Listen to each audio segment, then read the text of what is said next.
I made my first million in my 20s, but if God gives me the chance to start all over again, kung ako ay bumalik man sa zero, alam nyo gagawin ko, ito ang sikreto na gusto kong i-share po sa inyo para kayo ay kumita ng 1 million pesos. If you are interested, finish this video. Videos that will make you wealthy and debt-free.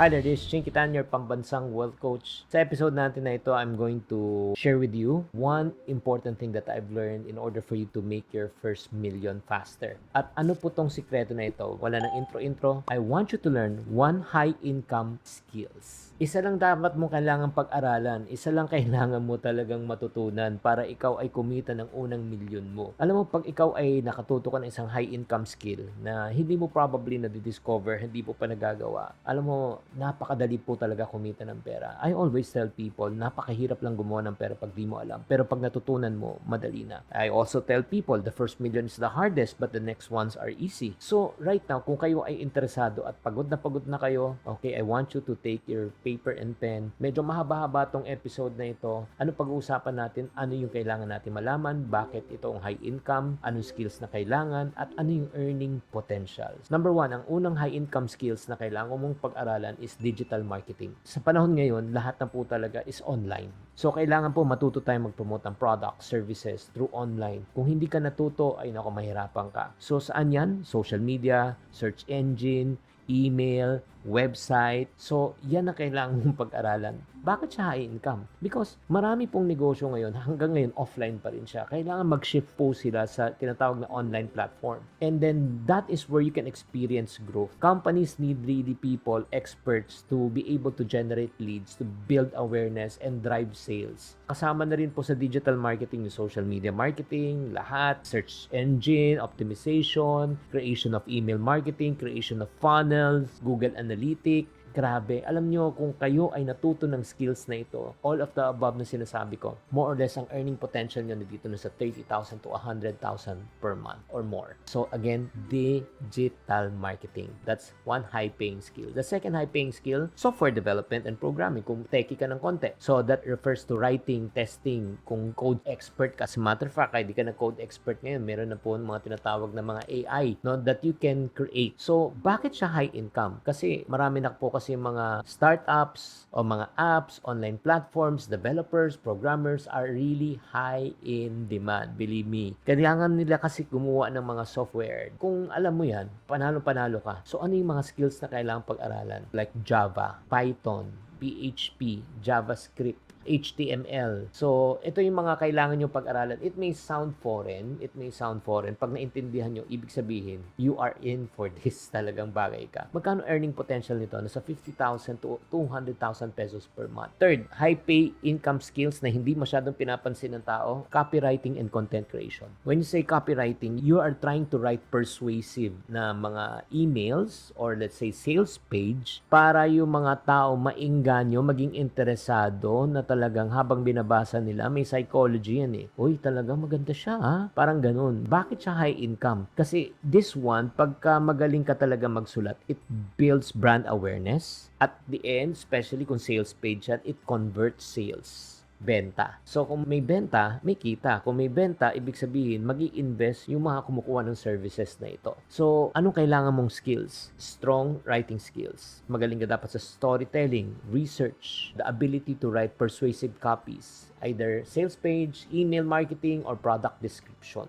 So, earning potential nito, minimum 20,000 to 6 digits per month. Depende kung gaano ka kagaling. Fourth, high income skill. Naku, ang dami nito. E-commerce management. Marami kasing mga tao na mga non-techie, hindi nila alam kung paano gumawa ng mga e-commerce stores. Kung ikaw may gifting ka, mag-create ng mga e-commerce stores. Like for example, Shopify, WooCommerce, Lazada, Shopee, TikTok, FB Marketplace. high income yan kasi nga may mga iba ayaw na nilang daanan yung proseso. They would rather hire a person na marunong na to set it up for them. So nagigets nyo, ang earning potential nito per project nasa 25,000 to 100,000 pesos per project. Okay pa ba kayo? Kung okay pa ba kayo, type okay sa comment section. So let's go to the next one. Isa pa na high income skills na hindi masyadong pinapansin ng tao at minamaliit minsan, financial planning and wealth management. Like for example, kung ikaw ay meron ka talagang burden to help people just like me with regards to their money, kung paano nila mai-invest, paano nila may ma-manage, paano nila may i-grow, ay nako, panalong-panalo to. Especially kung ikaw ay gusto mo pumasok sa mga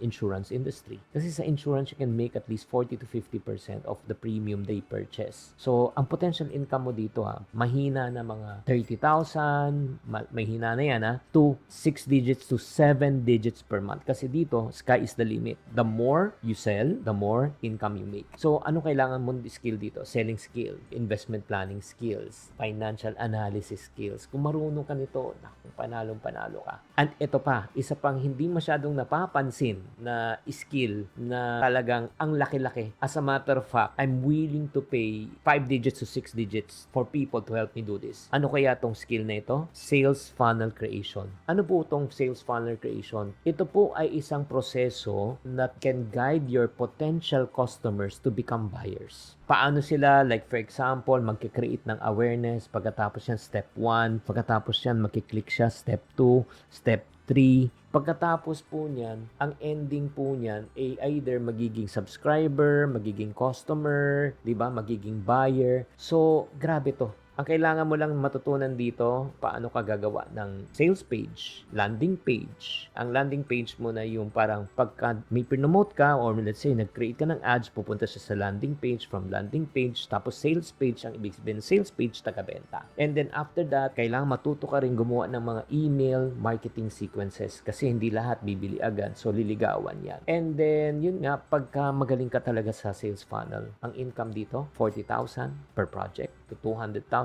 Depende kung gaano kalaki ang project. And some even give commission ng after sales. And then, isa pang high-paying income skills. Kung natutunan nyo talaga lahat, mamili na lang kayo sa menu na ito, is how to close sales. Ito yung for me, pinakamalaking pwedeng income. Like for example, paano mag-close, magbenta, real estate, insurance, direct selling, lahat. Kasi marunong ka ng sales, you are going to really make a lot of money because you're not being paid based on time, but you're being paid based on result. Lalo na kung high ticket ang mga binebenta mo. Like for example, bumenta ka ng property sa, let's say, Forbes, di ba? Ang mga property doon, 500 million, 1 billion, and you make 3%, di ba? 3% of 1 billion. 30 million pesos yan. Kay isang taon mo pagtrabahuhan niya, kung makabenta ka niyan, panalong-panalo ka na. So, anong skills na kailangan mo dito? Persuasive communication, how to handle objection, negotiation, consultative selling. Again, magkano? Sky's the limit. Bago tayo mag-stop muna, marami pa akong i-share dito. Pero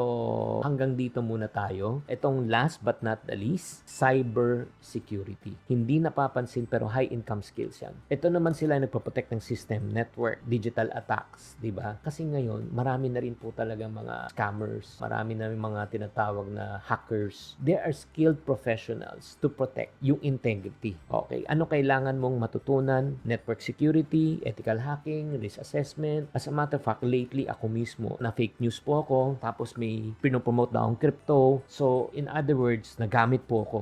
I need a cybersecurity expert to help me to trace at the same time to take down yung mga sites na yon. So, ang earning potential nito, kung magaling ka talaga dito, nasa 50,000 and above per month. Okay, so guys, if you look at it, sa pinakita ko pa lang sa'yo, itong mga session na ito, by the way, nabitin ba kayo pala dito? Kung nabitin kayo at gusto nyo pang malaman yung next na 10 na high income skills na pwede nyong pagkakitaan at pwede kayong kumita ng 1 million pesos, type next in the comment section. So again, let's do a recap. Digital marketing, software development, copywriting, and then e-commerce management. Gagawa ka ng mga e-commerce site or let's say ikaw magsa-set up ng Shopee, Lazada, TikTok, WooCommerce, Shopify, financial planning, sales funnel creation, how to close sales, cyber security. Pero kung pagpipiliin nyo talaga ako, para sa akin, bias ako, I will go to selling. Kasi pag natutunan mo yung selling, everything follows. So guys, I hope that you are enlightened, encouraged. Please type ano yung mga mga questions na gusto nyong malaman. So I would love to answer that in the comment section. Again, if you want to have a part 2 of this, type NEXT, N-E-X-T sa comment section. Thank you very much and I hope that you are encouraged. Tatandaan, tamang karunungan, tamang disiplina ang susi sa pagyaman.